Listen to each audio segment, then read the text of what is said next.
Welcome back to the Deep Six Wrestling Podcast. It is Saturday, June 25th, which means tomorrow's Forbidden Door, the AEW and New Japan pay-per-view, the first one of its kind. And it means that we are here for another preview prediction show. It's just me. I'm still currently the Deep Six Predictions Champion, and my name's Pat. I'll be going through our group's entire predictions for this pay-per-view. We'll also have a review out for it probably sometime on Monday. And yeah. So if you're new here, please consider subscribing to the podcast. If you're listening on streaming services, you can also listen to the podcast on YouTube. Whatever your choice is for where you're listening, the links to what you would need to do are down in the episode description. So if you're listening on streaming services but want to listen on YouTube, you can find the link to our YouTube channel. If you're on YouTube and you want to listen to it on like Spotify or Apple, that'll be down there as well. But yeah, thanks to everybody who helped us reach 150 subscribers. We appreciate it. Pretty cool view. Keep it up. If you're on YouTube, be sure to leave a like and a comment. Tell us what you're most looking forward to at Forbidden Door. And yeah, we're just going to get right into this so it can be kept short and sweet. No reason to go too long on this one. We have 3 buy-in matches coming off of AEW Rampage last night. So the first one that we have listed here is the 6-man tag team match with... or no, it's not 6-man. I guess it's 8-man, I believe.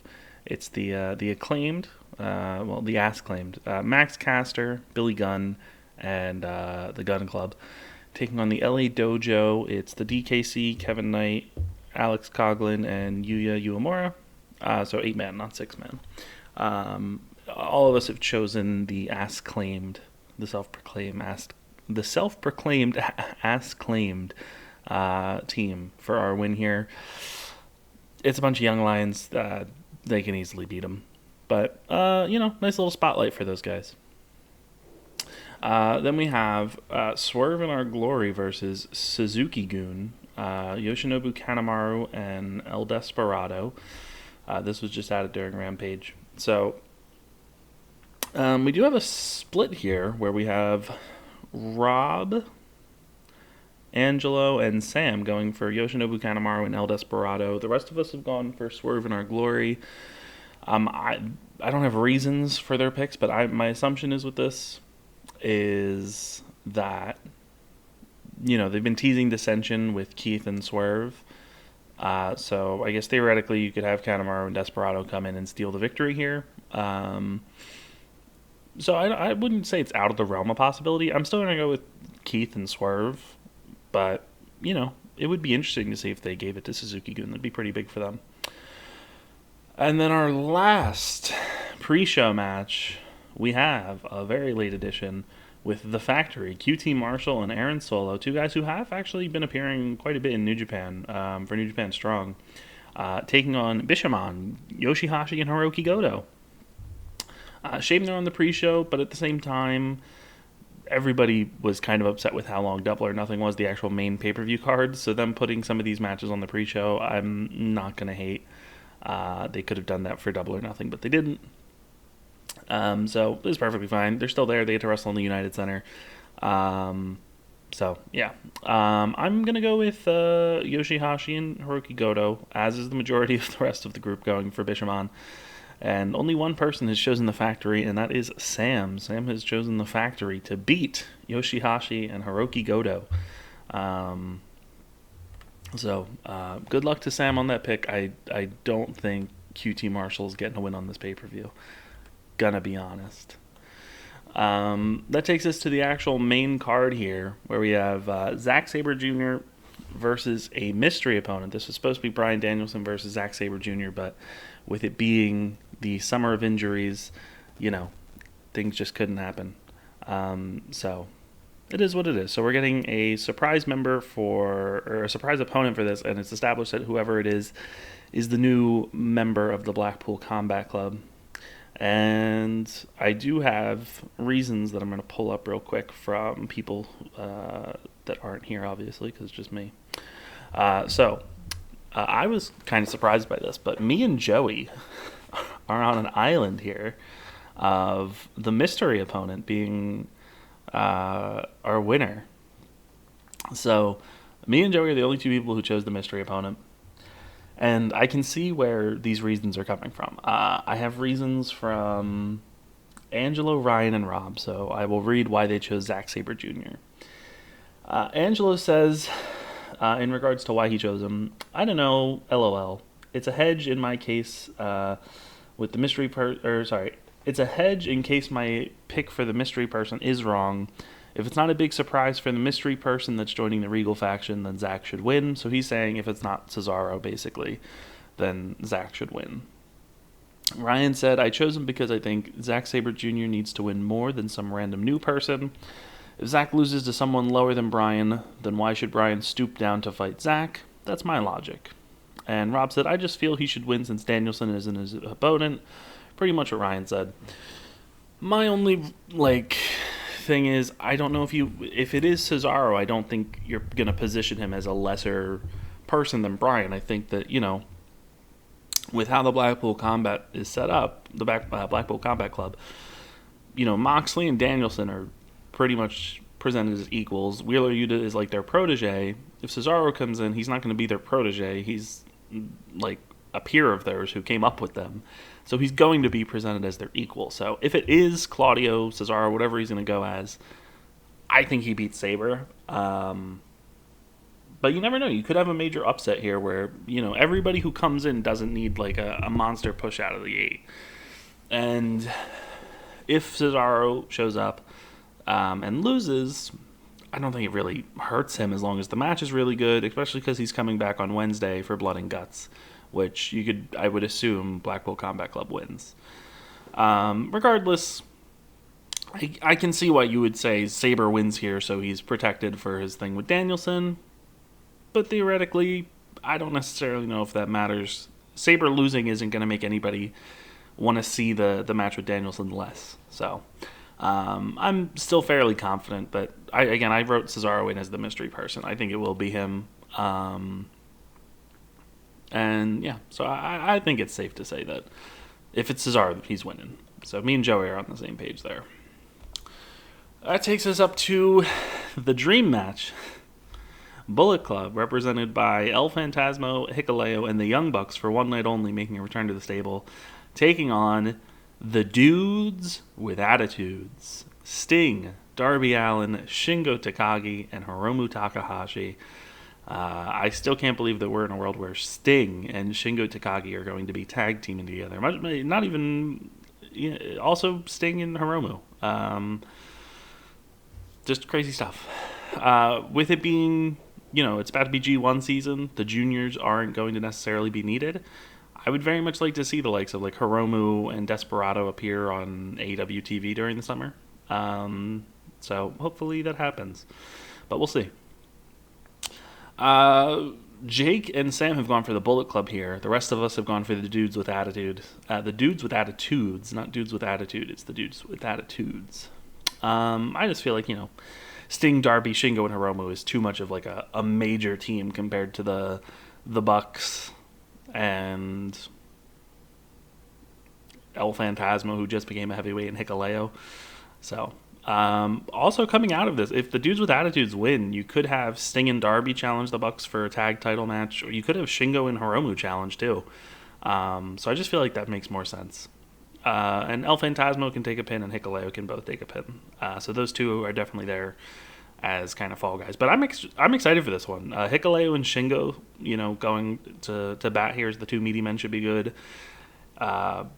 The Bucks and Hiromu, Darby's in there, Phantasmo's in there, Sting's in there. I expect this could be like a show-stealing one. Like this feels like it's going to be really fun. Another one of these tag matches. This one's a trios match. Les Sex Gods, Sammy Guevara and Chris Jericho, making their I guess re-debut as a team here after Sammy has joined the Jericho Appreciation Society along with Tai Conti, teaming with Suzuki-gun's leader Minoru Suzuki as they take on Eddie Kingston, Wheeler Yuta, and New Japan's Shota Umino. I am surprised by this one. My God, this is the first time I'm looking at everybody's predictions. So me and Jake are together on this one. We both chose Eddie Kingston, Yuta, and Umino. I can see why you would want to have Jericho and Sammy win heading into Blood and Guts, give them, another little bit of an advantage. But the fact that Suzuki's with them, I don't think they're going to win. I think that they're going to lose and kind of implode. And you're probably going to tease a match between Jericho and Suzuki for down the line. Jericho has said that he wants this match, like a singles match with Suzuki. I feel like that could easily happen at like the next Forbidden Door or Wrestle Kingdom next year. And I think a lot of people would actually be kind of happy about that. It is like a dream match and a singles match that I don't think's ever happened before. So, I'm down. Suzuki and Jericho in like a no DQ match where they can just have a bunch of fun. Perfectly fine with me. So, for that reason, I went with Kingston, Yuta, and Umino. I think that they can pick up the win here. Yes, Shota is in the match and could very easily be pinned. But I don't know. I'm not fully buying it. I think that this could be like a surprise here of Kingston, Yuta, and Umino winning. But we'll see. This isn't one I'm super confident on, but regardless, I do think by the end of the match, Suzuki and Jericho could come to blows. Our first title match of the show, the AEW All Atlantic Championship finals are taking place.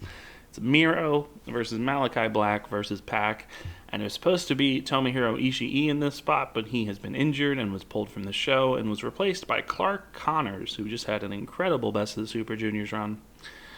So, split decisions here, so let's run down who everybody has. I can say nobody chose Clark Connors. We have two people with Pac. That would be Sam and Ryan. Two people with Miro. That would be Joey and Jake. And three people for Malakai Black. Rob, Angelo, and myself.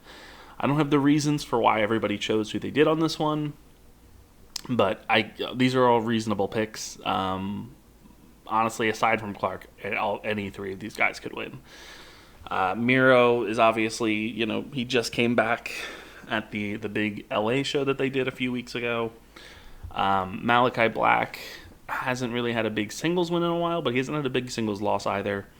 And Pac is somebody who, was presented as one of like the faces of the company in 2019 when this show first started. Then COVID hit. He was in the UK. Travel restrictions prevented him from coming over. He kind of lost his spot. Now things are eased up and he can, be back. So I can see really cases being made for all of them. For my reasoning, though, is I think Malakai Black makes sense. You give him something physical finally that him and the House of Black can, use. And you also open up a bunch of title matches because you can have Penta go after him. You can have Phoenix go after him. You can have Pac go after him. And I could very easily see Pac being the next champion if Malakai wins. Conversely, you could have Pac win and then Malakai beats him. But I don't know. I'm looking forward to this. This should be, honestly, really phenomenal with the lineup they have. And, for me personally, I think it comes down to Malakai or Pac. I don't think Miro wins, and I'm very certain that Clark Connors does not win. But I'm looking forward to it. I will say that. I think that this should be a very, very fun match. And a really good Fatal 4-Way. And I feel like the styles of all four guys probably should mesh pretty well. And a huge stage for Clark Connors, for somebody who wasn't really supposed to be on this show, is now in a title match on the main show with three genuine superstars. So huge stage for him and huge opportunity to show off what he can do. So I hope that he gets, some shine in this match, especially, again, seeing what he did in the Best of the Super Juniors. I'm very impressed with Clark recently. Our women's match for the show, only one, but again, makes sense. I'm sure some people are going to take this in some other form of fashion, but this is a New Japan versus AEW show. This isn't, I don't know. I've seen people being like, oh, Stardom should be there. And it's like, that's a whole other company that you have to work with logistically. I'm sure in the future that could happen, but as of right now, this is just marketed as New Japan versus AEW. But they still wanted to put on something. And they literally pulled out one of the biggest matches they have in their pocket. With Thunder Rosa defending against Toni Storm. Jake and Joey have gone for Toni Storm. The rest of us have gone for Thunder Rosa. I did think about choosing Toni. I think that there's a very real possibility she does win. I don't think it's cut and dry that Rosa's retaining. My reasoning for choosing Rosa is that I still feel like her reign is just getting started. She had the really good defense against Serena Deeb, and now she defended against Marina Shafir. Now she has Toni, and we know that she has some big cross-promotional matches coming up. She's going to Tokyo Joshi Pro Wrestling to face Miyu Yamashita, and she's also going to be facing Taya Valkyrie, I think in AAA. So I just feel like you could want to, have your AEW Women's World Champion doing all of that to make that title feel more important. And you have Jade, and you have her ongoing story with the baddies and Chris Statlander and Athena and Willow Nightingale, and that really feels like that is taking off and becoming a really fun part of AEW programming. So if Rosa's off doing tours elsewhere, I don't know if it's really going to be missed. When she comes back, you can while she's gone, you can play highlights if you get them from her matches or promos of her traveling to make it still feel like she's around. But I feel like you've set up this feud with the baddies versus the baby faces, where I think that you have a lot going on right now with that storyline where Rosa not being around for a few weeks, it won't hurt the product. And it will also help build up the AEW Women's World Championship. So I've gone for Thunder Rosa. I won't be upset if Toni Storm wins. I think she's been having really good matches since coming to AEW, and the fans love her. Yeah, again, I wouldn't be upset if Thunder Rosa loses. But as somebody who really likes Thunder Rosa, I also, wouldn't mind if she retains. So, yeah.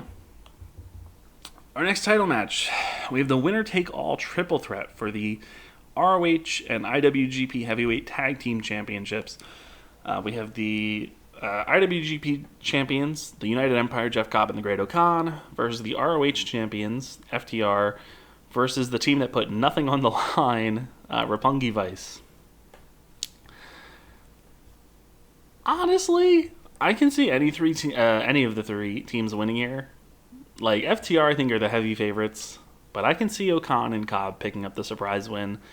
And I could see Roppongi Vice kind of just stealing a win here. But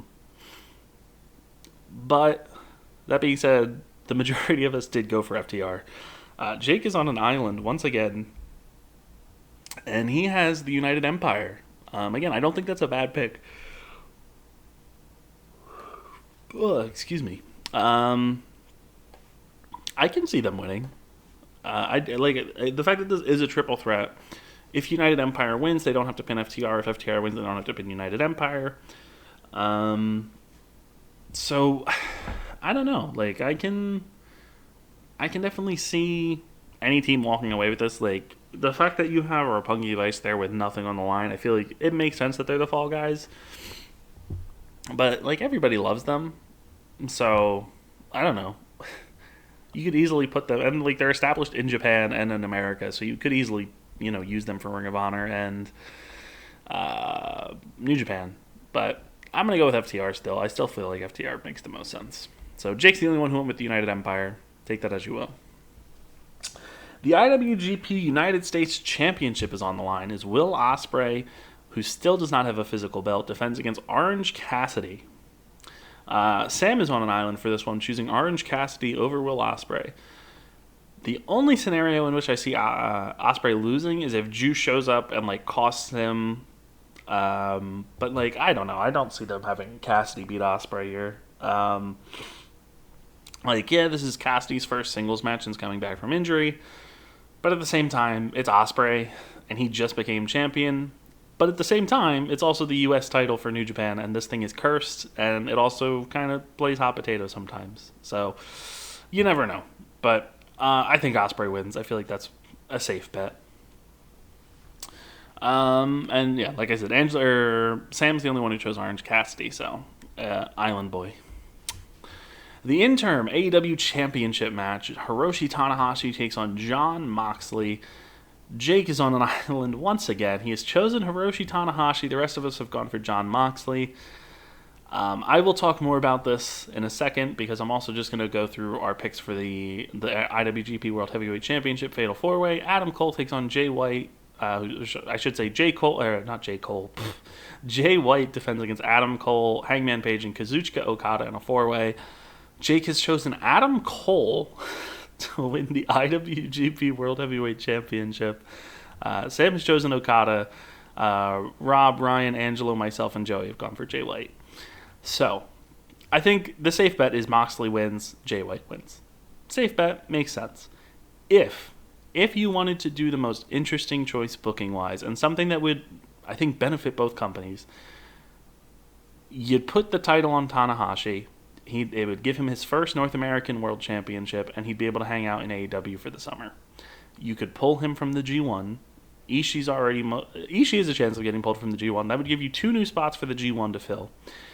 You'd have Hangman Page win the IWGP World Heavyweight Championship, and he would enter the G1. That would make the G1 so much more unpredictable because Jay White and Kazuchika Okada would both be without the title. And you'd have Hangman Page going into this thing. I don't think Hangman would need to hold the title till Wrestle Kingdom. He could lose it at Power Struggle later this year. But I feel like there's some precedent that you could do something crazy interesting, and it would get people talking. People would be like, oh, shit, what's going on? You'd have New Japan fans probably tune into AEW to see Tanahashi wrestle some like big dream matches. And you'd have AEW fans wanting to check out the G1 to go see Hangman. I don't think this is going to happen. I think Moxley wins. I think Jay White wins. I think it's very cookie cutter. And you play it safe. It's your first show. But you never know. I think that there's an outside chance they do this. But I don't have faith that it'll happen. But if it does, I would be very excited. I think it would be really cool to see Tanahashi. We don't know how long CM Punk's out for. We do know that Tanahashi and Punk most likely will wrestle each other at some point. If Punk is somehow cleared by All Out, you could very easily have Tanahashi wrestle with AEW for the summer and then face Punk at All Out. If he's not, then Tanahashi holds onto the title till like Wrestle Kingdom, and if Punk's cleared by then, you do the unification match at Wrestle Kingdom, big match. You also get the AEW fan base wanting to tune in to see who becomes AEW champion. And again, Hangman Page, the guy is having an absolutely stellar year wrestling-wise. This guy is putting on like banger after banger. He has no misses with his matches. And I feel like we've seen him in the G1 before. Tanahashi has put him over as like one of the future stars of wrestling. I think a lot of people would be very happy to see Hangman Page do the G1. And again, I just think it would make this year's G1, which feels very predictable, much more open because you have Okada and Naito probably right now as your 2 favorites. If Jay White loses the title and it goes to somebody like Hangman, it makes it so much more unpredictable, and it opens up the field, I think, for a lot of guys that, you're like, oh shit, this kind of changes things. So that's where I'm sitting at. Again, I don't think it will happen, but if it does, I'd be excited. I'm sure some people wouldn't be, and they'd be like, oh, this is bad, but you keep crying. Anyway, just to reiterate, Jake has gone for Hiroshi Tanahashi. The rest of us have gone for Jon Moxley. Jake has gone for Adam Cole. Sam has gone for Okada. The rest of us have gone for Jay White.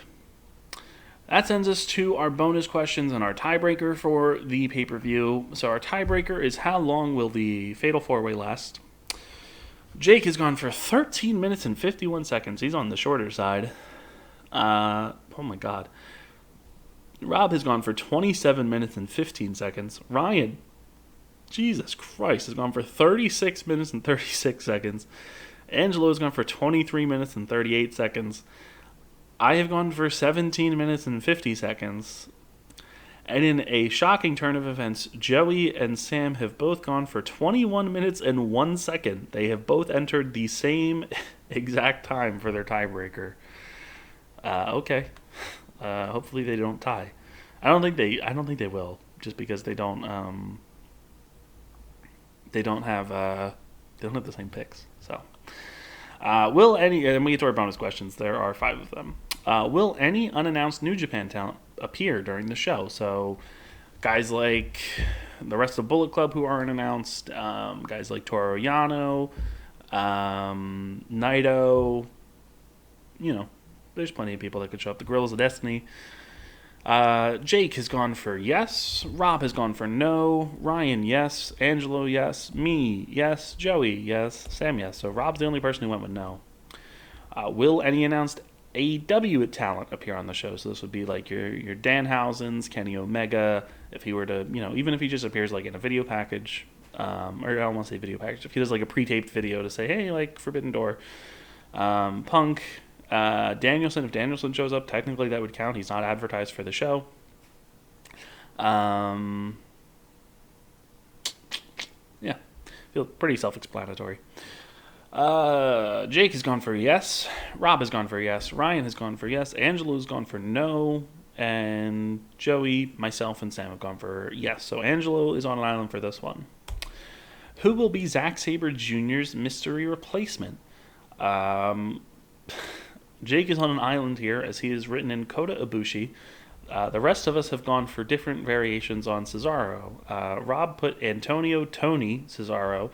Ryan did Claudio Castagnoli. Angelo did Claudio Castagnoli. I did Claudio Cesaro. Joey just wrote Claudio. Sam wrote Cesaro.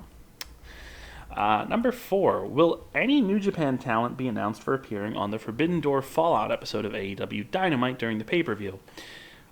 Typically, as we've seen during the AEW pay-per-views, they'll announce like the lineup for Dynamite to, have people tune in. We know Blood and Guts is happening. That's the only match that's announced for next week. So you're most likely going to announce something, like else on the show. And I feel like a big draw coming out of Forbidden Door would be to see, some New Japan people, especially with them all flying in. The G1 doesn't start till like mid-July. And I don't know when the next New Japan Road show is. I guess I can look at that real quick just to see if there's even a possibility. Let's get up the schedule for New Japan. Oh boy, I hate New Japan's website. Yeah, I'm pretty sure that we would be okay for this. It looks like the next New Japan Road show is on July 3rd. So they could definitely have everybody still appearing on Dynamite this week and make it back into to Japan on time. So as for the picks here, we have Jake, yes. Rob, yes. Ryan, yes. Angelo, no. Joey, myself, and Sam, yes. And our final one, will AEW make any announcements about All Out, which is their next pay-per-view, during the broadcast? There is still no announcement on what venue it's taking place on. I don't even know if they've announced the day. Jake has said yes. Rob has said no. Ryan, yes. Angelo, yes. Myself, yes. Joey, yes. Sam, yes. I kind of feel like I should take back my yes, just because you have Blood and Guts, and I feel like that's what they're going to be advertising. But at the same time, I can still see them announcing like the date of All Out or where it's at. So I'll still keep yes, especially because they're in Chicago. So being like, hey, we're going to be back in September for a big pay-per-view. I feel like it would make sense. And that's that. That's our predictions for Forbidden Door. So, kept this pretty short and sweet, under 30 minutes.